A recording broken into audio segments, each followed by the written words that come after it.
Hello there and welcome back. This is Omnis. I'm doing a little bit of my review of my experience testing out the new MMO from BioWare, Star Wars The Old Republic. Certainly been enjoying my experience. I've been leveling a Zabrak warrior, Sith warrior. He's got capabilities that seem quite familiar to the World of Warcraft warrior, a class that I enjoy immensely. I'd like to share some of my thoughts on them with you and some of you later level warriors who have played a while and see how these abilities scale. Let me know how they have effect in the end game and in instances. I'd certainly like to see what they're going to do in other atmospheres. But for a lower level, this is how I've seen it work, and this is how I imagine it's going to work in some instances. So here, the first ability I'd like to talk about, and perhaps the most important, is Force Charge. That's going to work similar to the Warrior's Charge in World of Warcraft. It's going to start a fight, it's going to close a distance, it's going to immobilize an opponent for 2 seconds, it's going to do a little bit of damage, it's also going to give you that initial rage, which is going to be very important. As a warrior, all your abilities besides that one and your auto attack are going to work off of rage. That's their resource. So you need to build up that initial rage to use your more powerful, your more devastating capabilities to bring down your enemies. So what I'm going to do is I'm going to initiate a fight with an opponent by using Force Charge. I'm going to close that distance, do that damage, bring up that rage initially, and then I'm going to use some of my other capabilities to finish off these opponents. Perhaps the next ability to talk about, which follows, certainly coming from the warrior model from World of Warcraft, is Smash. It's going to work a lot like Thunderstomp. Does AoE, stuns opponents. Haven't seen if it works with any dots like Render, Blood and Thunder does, which would be cool. I really like that in World of Warcraft. It's probably my favorite mechanic is Blood and Thunder. I don't know yet. Obviously, some of you higher level warriors let me know if there's anything like that. But certainly enjoyable. Love the effect. Force Charge gives you 3 rage. Smash costs 3 rage. Very cool animation. Certainly enjoying that thus far. Does a lot of damage, or what you would think. It's got a lot more damage than Thunderstomp. It's more powerful. I wonder if that's going to be nerfed in the future because it seems to be pretty hefty. Right up there with some of your more devastating capabilities, which we'll get into next here. For single target, which is what you're going to be doing most of the time, I imagine, Force Charge to build up that initial rage.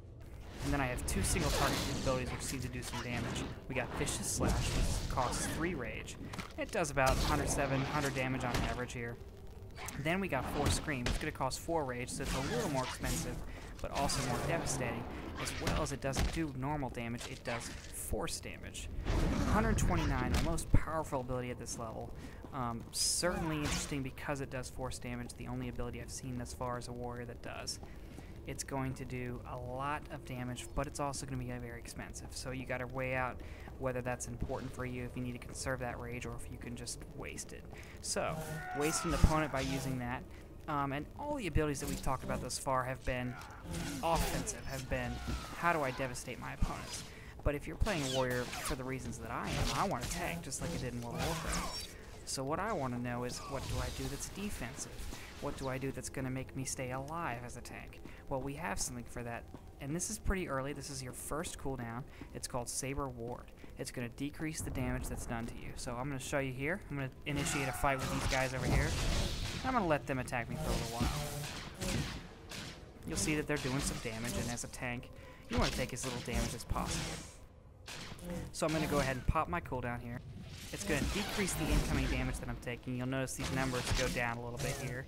Earlier they were up to 20, 16, now they're down at 8, 9, 10. Certainly going to be important for you as a tank to decrease that incoming damage. I can see it in other instances being useful if you're a DPSing warrior or PvP character. You're taking a little bit too much damage, you're feeling that you're going to die soon. Good cooldown to pop to save yourself until the healer can get there, or until the healer can focus on you, which is going to be important in any raid or PvP capability. Also useful in a PvE environment when you're soloing and you're fighting a big boss. If you see my other videos, I have died before while questing, which rarely happens in World of Warcraft. Happens quite often, for me at least, in Star Wars The Old Republic, and I think other people are confirming that. The monsters are harder, which I like. I like the fact that you have to think, you have to use med packs, you have to use some of your cooldowns to kill some of these bosses at the ends of story quests, which I think is pretty cool. Other ability which is kind of tanky is called Retaliation. As a tank, you want to punish enemies for attacking you. You want to counterattack them when they do. So what I'm going to go ahead and do is, actually it works better with these smugglers, so we're going to run back over there. I'll explain the the ability as I do. Retaliation is going to proc whenever you block an enemy attack. So I'm going to either parry or deflect this laser bolt here. There we go. Come on. Block something. Block something. Now I'm not blocking. Oh, there's a parry. Costs 3 rage. Does quite a bit of damage. And it's devastating to an opponent that just attacked me. So it's going to be useful in that situation. Has a 6-second cooldown. I love counter effect capabilities. I hope this isn't the only one, and I hope it gets better with age, as most abilities do. So I definitely enjoy that. Those are pretty much my attacking capabilities. Those are pretty much my in-combat active abilities. I have a couple over here which are buffs and out-of-combat casts, which we'll talk about next here. The first is Shicho Form, which I think works like stances do in World of Warcraft. I think it's going to be similar to Battle Stance. It has both an increase in outgoing damage and a decrease in incoming damage, quite like Battle Stance. Pretty generic, pretty hybrid for somebody who's either soloing or maybe in a PvP environment where you want to be able to do lots of damage, but you also want to be able to decrease the damage that's being done to you. I imagine as the roles become more hammered out, and maybe as time goes on, I'll get more forms where I can either decrease the damage, focus on a decrease in damage. I don't need to worry about damage if I'm a tank, right? Or increase the outgoing damage. I will need to worry about damage if I'm a DPSing warrior. So definitely excited to see how those forms play out. I also have a buff called Unnatural Might. That's going to give a 5% increase to anything a character does, as far as attacking, as far as healing goes, spell power. I mean, it's going to basically be a 5% increase on anybody, and I can cast it on lots of people. I can cast it on this guy. Bam. Cast it on him. I can cast it on me. You can see it's already here. I'll wait for the cooldown just to show you. And I can just keep casting. I don't know if there's a limit. Never really tried it. But you can just cast that on people. It's going to help them out while they're questing. The last ability that I think is, I guess what you could call an ability, is called Channel Hatred. And this is, I think, a racial. Verify that if you've played anything other than a Zabrak, if you guys have Channel Hatred or not.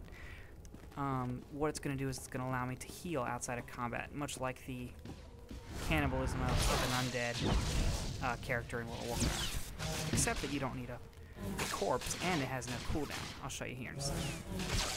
So you're taking damage, and you're kind of getting close to the end of the fight, so I'm going to kill him.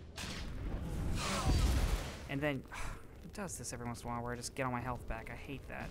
It's not good for showing the ability. Oh, now I don't have it. Weird. But anyway, you can use it to bring that health right back here. You notice it comes back incrementally. Pretty useful. Obviously, I've been in situations where I've needed a lot more than just there. But pretty useful if you want to heal that missing health back up before you start another fight. That's pretty much all my abilities that I have. Everybody has quick travel, I think. And all that works just like the flying in World of Warcraft between places, except that it's instant. You have to discover the place first as well. I think that's how World of Warcraft used to be. I don't think it is that way now. You don't have to discover all the places that you want to fly to anymore. You get a lot of them for free. But yeah, you definitely have to go to the... I can pull up the map for you here. Okay, it's not going to let me pull up the map without it being ready. But essentially what you'll see is a padlock of places you haven't discovered, and you'll see an unlocked place of places where you have discovered. It's just a computer station that you go up to and you right-click on it, and it will sync with the with your character, and you'll be able to fast travel there. I think it works only locally, like you can't travel in between planets like that. I think that you have to only travel within an area. Also, if any of you have gotten further, verify that for me and let me know how that works. Besides that, pretty much all I've seen thus far. Certainly enjoying it. If you have, I hope you let me know, or I hope you can comment and fill me in on some of the blanks that I have, or give me some of your thoughts on some of the later game stuff that you've seen, especially with these abilities. I'd like to see how they scale and how important they are in an instance and or endgame material. As far as the rest of you, those who aren't testing, hopefully you've enjoyed the video. Hopefully you've gotten a taste of what the warrior can do. Hopefully you pick him and enjoy him as much as I have, and I'd love to see you in the Old Republic as soon as possible. So have a good rest of your day, and I hope you enjoy the video. Have a good one. Bye.